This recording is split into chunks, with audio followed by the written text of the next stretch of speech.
cybersecurity threats change nearly every day, or so it seems, and keeping up with it, of course, is really difficult. Veronica, you put together a great article here for us on Talk Republic, talking about some of the things that are going to be done or being done to help corporate boards, the members, better understand the threat of cybersecurity. Tell us about that. Right. So the Center for Long-Term Security at UC Berkeley and Booz Allen Hamilton talked to about 20 board members to see what are your thoughts on this issue, and they really feel like they don't know how to measure it. Like, how do you know if your team is doing a good job or not? And so they came up with, the center and Booz Allen Hamilton came up with these 4 dynamic tensions. It's almost like a personality test. Like, what can you put up with, and that's how you know what you should be doing. And so basically they said there's 4 questions. What's your risk model? Who should be the expert? Should it be one person on the board, or should everybody know something about it? Do you like to compete, or do you like to cooperate? And then finally, the last question was sort of how you interact with the CISO, the Chief Information Security Officer. Right.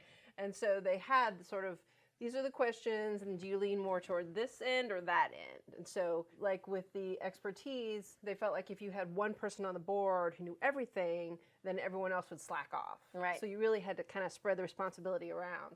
And then competition and cooperation, that was another interesting one. Do you want to say, like, we're the best at security? And then, or do you want to say, well, we all need to work together and kind of make sure we're all safe? And so what they recommend is you figure out where you lie on this continuum, and then you have to ask yourself these questions every quarter. You have to keep asking the questions to see if something has changed. And that's the other thing. It's so complex. There's so many different ways a company can be attacked. Right. And then things change all the time as well. And they do. And I think traditionally, when you talk about board members, age-wise, they tend to be older and just may not have a grasp on what we're facing. Right. They didn't have to deal with this stuff necessarily when they were a chief information officer or doing this kind of work on a day-to-day basis. So that's why they brought up communication as well. So this last one, how do you work with your CISO? Do you get down in the weeds and talk to people all the time? Or do you say, here's a list of questions we want you to answer on a regular basis? So even that dynamic of how do you work with people was one of the things that they suggested board members check in on a regular basis. Right. So they're asking or suggesting that this is something that boards take the time to go through and see what can come from that. Right. It's almost a personality test, and that's why they called it tension. So, like, we can put up with a little bit of this and a lot of that, or we can't put up with this at all because it just doesn't fit with our company culture, or, healthcare companies have different regulations than consumer goods companies, and so it really helps you figure out what's my profile, and then that helps you answer a lot more questions that come after that. Well, and I think just, when you talk about corporate boards, I know I talked to a gentleman that's a military cybersecurity expert with the Navy, and he was saying that they need to have, he thinks, more, people like him from the military on corporate boards because there just isn't enough knowledge. It's just not there. So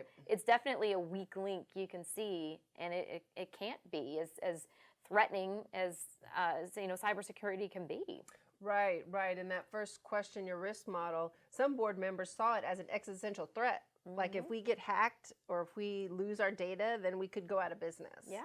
And I think the researchers felt that was a little bit alarmist, but at the same time, you just never know. You don't. That's another reason that they said, ask these questions, think about where you fall, and then that will help you move forward and make decisions and hopefully become stronger as a result. Yeah, most definitely. All right, well, if you want to learn more about this and the study here that Veronica has in her article, make sure you check it out on Tech Republic. Thanks for watching.